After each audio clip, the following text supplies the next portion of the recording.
The race to the dam was one of the most dramatic moments in the American Revolution. Pursued by a superior British Army force under command of Charles Cornwallis, Continental General Nathanael Greene led his small Southern army in a desperate race to escape the Carolinas. In this series, I explore the story behind this incredible moment in American history, as told in my book, To the End of the World, Nathanael Greene, Charles Cornwallis, and the Race to the Dam. Hello, I'm Andrew Waters, author of To the End of the World, Nathanael Greene, Charles Cornwallis, and the Race to the Dam. Over the course of this video series, I'll use To the End of the World as a guide for sharing the story of this important but little-known moment in American history. Of course, you can read along in the book, available through your local independent bookstore or favorite online book retailer. So let's get started. For a man obsessed with moving armies, Major General Nathanael Greene preferred traveling light. Perhaps after 2.5 years as the Continental Army's Quartermaster General, its head officer in charge of transportation, supply, camps, and the movement of troops, it was the psychological freedom of unfettered movement he craved. As a young man, Greene frequently escaped the rigid order of his Quaker household with solitary idles, either to nearby bookstores or traveling the nighttime roads near his family homestead in Petumwet, Rhode Island, to a local frolic. This trip south, finally free from the administrative burdens and political intrigues of the Quartermaster General's office, may have felt much the same. Greene's destination was the Southern Army, his new command, a ragtag collection of mostly Maryland and Delaware Continental soldiers, joined by an ever-changing assortment of Southern militia. This was the remnants of an army sent south in the spring of 1780 to help defend Charleston, South Carolina, but arrived too late, then suffered under the inept leadership of General Horatio Gates at the Battle of Camden on August 16, 1780. Departing Philadelphia on November 3, 1780, Greene's destination was Hillsborough, North Carolina, where this motley crew had retreated after their defeat at Camden. Greene traveled on horseback with only his fellow Major General Baron Frederick von Steuben and 2 aides. At key moments during the race to the dam, we find Nathanael Greene alone or in limited company, an unusual situation for a man who is arguably the most strategically important American in the South. But after 6 years as a general in the perennially overmatched Continental Army, a period during which Greene and his fellow Continental officers often felt as if they were fighting their own government and public as much as they were the British Army, Greene clearly craved solitude, taking it when available. For this journey, the solitude was more than literal. For the first time in the war, he would be commanding independent of his mentor, George Washington. The two men enjoyed a symbiotic relationship throughout the war, conferring or corresponding closely on almost every major decision during the American Revolution. Their parting must have been an emotional one, even for the taciturn Washington. After leaving Washington's headquarters at Totowa, New Jersey on his journey south, Greene and Washington would not see each other again for 3 years. Never again would they live or think so closely. Without either his mentor's counsel or protection, Greene's military career was headed toward uncharted waters. On its way to North Carolina, the tiny group stopped in the capitals of Annapolis, Maryland, and Richmond, Virginia, where Greene implored the colonial governments there, including Virginia Governor Thomas Jefferson, for troops and desperately needed supplies. His lack of success reflects the stark economic realities facing the Continental Army in the fall of 1780. With the Army's formation in 1775, Congress had attempted to take responsibility for its provision and recruitments. But as the war progressed, Congress began calling on the individual states to shoulder an ever-increasing share of the military burden. But the colonies also struggled. As the war effort webbed and waned, so did their support, both among the colonial administrations and their people. Nowhere was this paradox more distinct than in the South, where far from the war's major campaigns in the Northeast, Congress saw little need for investing its scant resources during the latter half of the 1770s. But this changed with the British capture of Savannah on December 29, 1778, and escalated with the British capture of Charleston, South Carolina, the South's most important port, in May of 1780. There, Continental General Benjamin Lincoln surrendered Charleston with its 2,650 soldiers, essentially the whole of the Continental Army's Southern Department. It was the most American prisoners taken by the British during the entire course of the war. To the rescue came Horatio Gates, the hero of the American victory at Saratoga, as Lincoln's replacement. But Gates's defeat at Camden only made matters worse. The American war system was broken, with its primary victim the Continental soldier.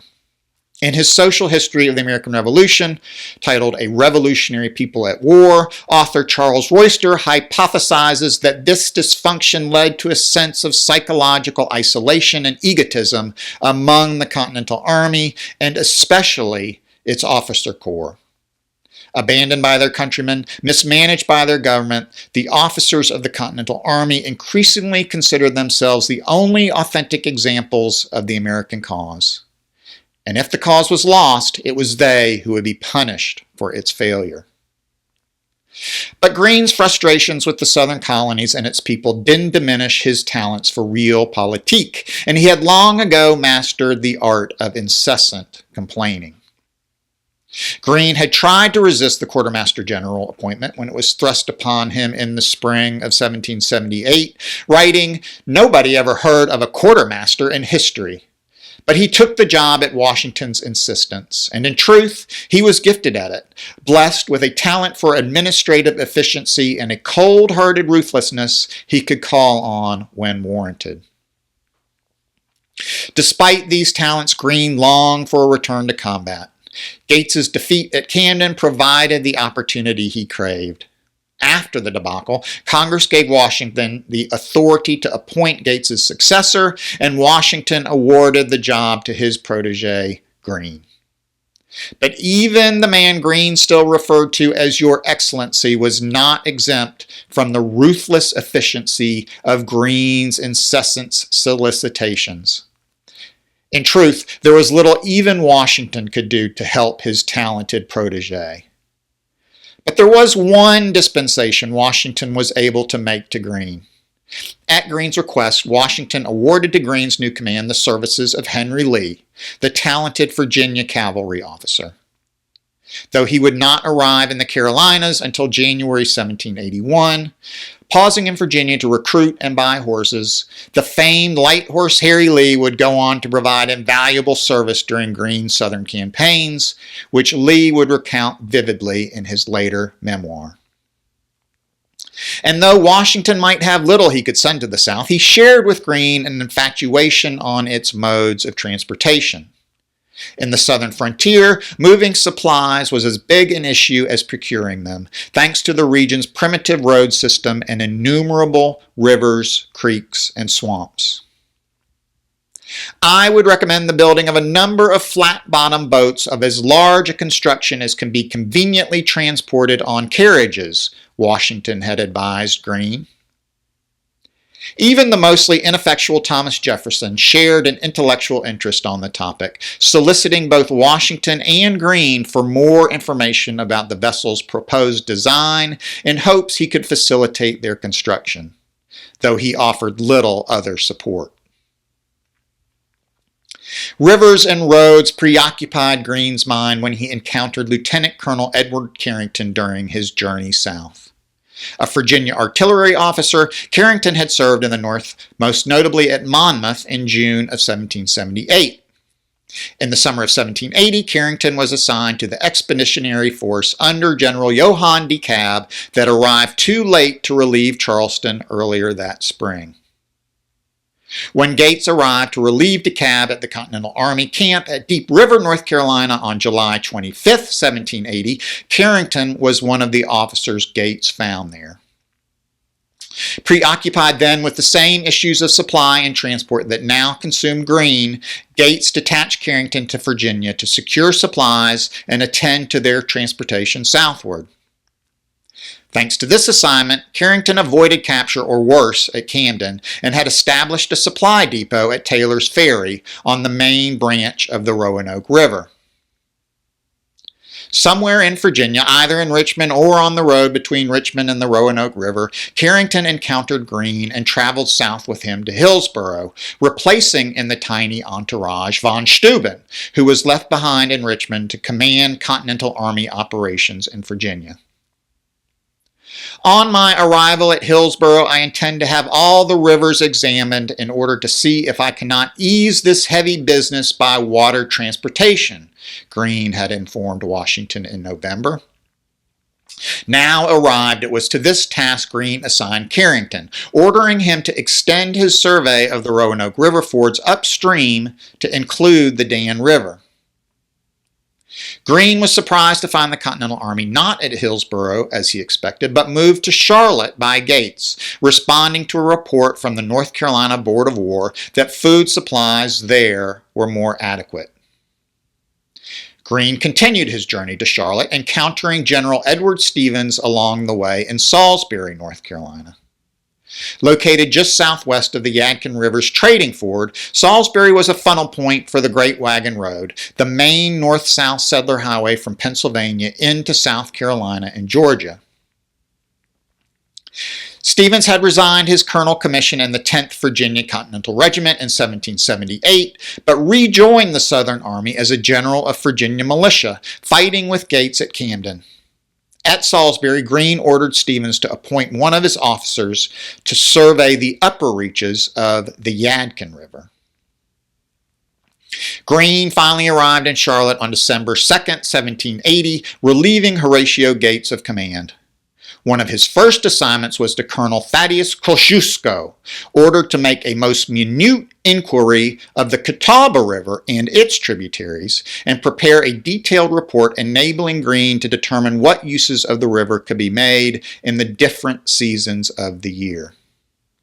Responsible for planning and building the defenses of West Point, Kosciuszko was a Pole whom Gates had named chief engineer of the Southern Army earlier that summer.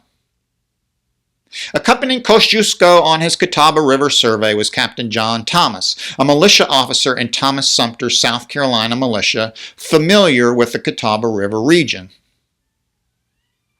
Either impressed by his discussions with Carrington during the journey south or horrified by the condition of his new army, Greene moved quickly to name Carrington Deputy Quartermaster General. Still focused on the waterborne transportation system, Greene ordered Carrington to consult with a good shipwright about the tools that will be necessary for building about 100 large bateaux to take measures for having them forwarded without loss of time. Greene's optimism for this water transportation plan was evident in a December 6 letter to Thomas Jefferson, written from his camp at Charlotte. I have parties now exploring the rivers Dan, Yadkin, and Catawba, and am not without hopes of finding them navigable with bateaux, which will enable us to transport from the Roanoke River to this place, Greene wrote. Though this optimistic assessment would never materialize, the diligence with which Greene executed his survey of the Carolina River basins would pay dividends. Carrington assigned the Dan River survey to his assistant, Captain John Smith, an officer of the Maryland line. Smith sent his report on the Dan River to Greene on December 25, 1780, reporting on ferries and crossings up and down the river corridor. Greene never managed construction of the bateau fleet he envisioned. Greene's disenchantment with his Charlotte location was growing quickly, detracting from his efforts to establish water transportation. On December 8th, he ordered Kosciuszko into South Carolina to search out a new camp location on the Pedee River, putting to a halt his survey work on the Catawba River in North Carolina. Nevertheless, Kosciuszko's efforts would not be in vain. In just a few short weeks, when combat returned to the Catawba River vicinity, a North Carolina militia general would remark that, though Greene had never seen the Catawba before, he appeared to know more about it than those who were raised on it. Carrington was ordered by Greene to join the army the moment he made the necessary arrangements to transport the supplies in Virginia south by land, not water. The formal plan Carrington developed for waterborne transportation ultimately would have little utility for moving supplies, but in the tumultuous months to come, Greene's efforts to survey and explore the rivers and roads of the Central Carolinas and Southern Virginia would prove fruitful in securing a more precious cargo. Thanks for joining me for the story of the race to the dam. If you want to learn more, please find To the End of the World at your local or online book retailer. And look for my other books on the American Revolution in the South: The Quaker and the Gamecock, Nathanael Greene, Thomas Sumter, and the Revolutionary War for the Soul of the South, and Backcountry War: The Rise of Francis Marion, Banastre Tarleton, and Thomas Sumter. Until next time, huzzah!